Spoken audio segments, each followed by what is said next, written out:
নমস্কার সবাইকে, আমি রিয়া বিদেশ বিভুঁইয়ে আপনাদের স্বাগত জানাই। গতকাল আমি গিয়েছিলাম গুডউইলে। সেখানে মানুষ নিজেদের অপ্রয়োজনীয় এবং বাড়তি জামা কাপড়, বই, বাচ্চাদের খেলনা, আসবাবপত্র সহ নিত্য প্রয়োজনীয় সব জিনিসপত্র ডোনেট করে। আর গুডউইল তার মধ্য থেকে ব্যবহারযোগ্য জিনিসগুলোকে একেবারে নামমাত্র দামে বিক্রি করে। যদিও আমি গতকাল কৌতূহলবশতই দেখতে গিয়েছিলাম, তবে আমার কিন্তু মন্দ লাগেনি। আমি ওখানে অনেক অব্যবহৃত এবং নতুন ট্যাগ সহ জিনিসপত্র দেখেছি।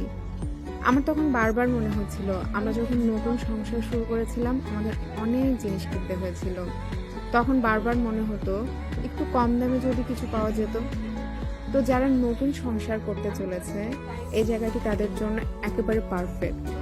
তাছাড়াও যারা একটু কম দামে বই বা একটু নতুনের মতো জিনিস কম দামে কিনতে চায়, তারা কিন্তু এই জায়গায় অনায়াসে যেতে পারে।